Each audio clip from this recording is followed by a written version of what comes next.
Why are you stirring them up, man? I was trying to do a baseball highlight, and the man walked out. That was just not working out. Hey, it's so great to see you, Hannah Storm and Jay Harris with you. Good to see you, brother. How we doing? Man. We feel like we know you already because Herm talks about you every Sunday. He sure probably. does. He's the best. And these folks know you well. What's it like to look out here? And how about seeing kids wearing your jersey? How cool is that? It's a surreal feeling. It's very surreal. It's fun. I mean, they're out here in this heat just like us. Yeah. They lined up at 5 a.m. Yeah, they were out here early. So they was ready. Yeah, we were here. There was an absolute traffic jam early. So how's it going in camp this week? And what's it been like compared to this time last year? Yeah, it's been going good. Camp's been going real good. Yeah.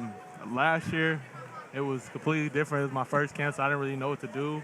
Or not know what to do, but I'm still trying to figure out everything. But now it's kind of just like I got a routine. I know how camp's going to go. I know how it should be and how to keep my body fresh each and every day. Got some good news, at least that Terry McLaurin is here in person. I know he's on the PUP list. He's looking for that new contract. How important is he to you personally? I mean, it kind of speaks for itself. Just, the work that he puts in and how he carries himself. But, I mean, when he walked out here, you could hear the fans. They love him out here. We all love him in the building, too. And you got a new weapon here. How about Deebo Samuel? Yeah. Like, that's got to be a lot of fun. What kind of things have you guys been trying this week with Deebo? A lot of different things. We haven't really opened up the full repertoire on everything and how we're going to use Deebo, but just trying to get him the ball in space and see what he can do with early in camp. So we're just trying to stack days on days and get ready for the season. I'm going to go back a bit because you went on the road, won twice in the playoffs at Tampa Bay, at Detroit, lost in the NFC title game at Philly. You said you felt like you belonged here, right? Looking back, what can you take from that playoff experience and bring it to this season? Man, completely different game. I mean, training camp and preseason, completely different than 17 games in regular season. And then once you hit the playoffs, it's completely different. So I know each and every week how I should prepare to try to get back to the playoffs because, I mean, nothing's guaranteed in this league. Right. But, I mean, from there, it's kind of just that experience. You're going to get the best teacher in life is experience. So just the amount of games that I played in college and now the amount of games I played my first year, just trying to keep building on that success and keep pushing forward. How are you able to compartmentalize all of that and keep it in perspective at your young age? Yeah, I think it's just kind of. I can't do it now. Yeah, I think it's just the humility part, being grounded and never letting your ego, especially in the quarterback room. We always say check your egos at the door. Gotcha. And that's like the main thing that they heart because everybody has egos. Everybody is selfish in their own ways. As human beings, I mean that's just human nature. Right. But for us, it's like, okay, how can I just go out there and take that away from me? Push the ego out the way, and how can I be able to grow and get better? Because I still got so much to learn, and I'm striving to be a perfect player. I mean, if people were perfect players, everybody play in this league. True. Yeah, I mean, that's been one of your hallmarks, like a dedication to improving every year. I know like 5 months ago you came up with a game plan, and then you went back and saw your coach, right, that you've had since you were 12 in California. So tell us a little bit about why you went back there, why you keep going back there, and what you guys were trying to accomplish. Yeah, I mean, it's just the comfort and somebody that actually knows who I am outside of football and football, so he knows how I maneuver, know how I go out there and operate and how to push me a little bit. So he kind of keeps me on my toes. But I mean, it's a blessing to go out there and have somebody that's known me for so long, and now just keep pushing forward at 24. What does it take to push you a little bit?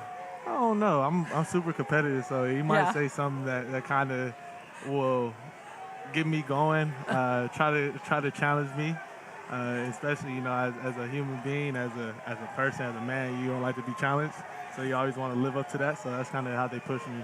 All right, so don't poke the bear, anybody. Don't say anything about Jayden. The bear has been poking himself because since Pop Warner, you've been trying to improve yourself. You sat down and 5 months ago or so and gave yourself a plan to improve. Where does that come from? That desire to want to get better all the time? I just think that's just who I am as a person, and I want to be the best version of myself. When it's all said and done, I want to have no regrets in my career with football. So wherever God takes me, And how I end up with this game is how he does. But I want to look back at the end of my career and say, man, I gave it my all. Can you talk to me a little bit about the back and forth that you have? Now you're in your second year with Kliff Kingsbury. DQ is in his second year stint here. And there's a lot of communication. He was telling us earlier today it's really important for the coaches and the players to have a back and forth here. Can you kind of describe how that goes, trying new things, what that dialogue is like back and forth with you and the coaches? Yeah, I think for me, and with DQ and with Kliff, it's like, okay, they want me to go out there and push myself. Hey, try to throw it in this window. See if you could get away from some stuff. The trial and error, this is where you get to learn. OTAs and the training camp, you try to go out there, you try different stuff, see who can make plays, see what throws you can make, but all within the frame of the concept and the offense. So I'll tell Kliff, honestly, I don't like something. I'll be like, Kliff, I don't like it. Me and him, I go back and forth, but it's a respect thing because, he wants to put us in the best position, and he wants to put me in the best position. I want to put us, and if I'm not comfortable with the play, I don't want him to call it because then something disastrous might happen on Sundays. So when you don't like it, it doesn't get called, right? That's the way it goes. It does not get called. It does not get called. How much physically stronger would you estimate you are at this point? I don't even know. I just know I got stronger naturally over time. That's what everybody was telling me. I mean, you see the pictures, kind of crazy. Wow. But I mean, that just comes with natural and maturity. True. I guess just a tall, lanky kid. I put on a couple pounds, put on some muscle, and now everybody's trying to blow it up like I went from 185 to 250 or 235. Like, nah, I'm still the same type of person. I just put on a little bit more muscle. Just for wear and tear throughout the season, that your – yeah. I mean, they're on my team, but, like, you got Von Miller, Deron Payne, guys like Frankie Louisville, Bobby Wagner running after you, so – I'm glad they don't have to tackle me, but I know I got to go up against some people this year that might be trying to get after me a little bit, so I got to be able to withstand some of those blows when it comes to taking a hit. Yeah, like Von Miller, he's here now. He said you were a big reason that he came here. What's he brought to the vibe here in Washington? I mean, his resume speaks for itself. Ultimate respect. True. Him and Bobby Wagner will be wearing a gold jacket one day. Oh, yeah. So, I mean, just having him, he's been at the top of his career, won the Super Bowl, made plays and stuff like that. So just having him here and be able to pick his brain on how he tries to time up the snap count, how he's trying to maneuver the rushes. I mean, he's been a big help for everybody. These fans out here are real excited. There's a Super Bowl buzz. They're we want the ring. So how do you manage those expectations in the moment? I think DQ does a great job. Us and then, you got the leaders. You got guys that won Super Bowls, has been a part of it. So just leaning on them. Like I said, you got Bobby, Von, Zach Ertz, those type of guys that have been at the top of the pinnacle. Mm-hmm. So you're leaning on them. But at the end of the day, you got to take it one day at a time. You can't look too forward right now. We're focused on about to be practice 5 at camp tomorrow. Right. Yep. So we're not looking down to February at all.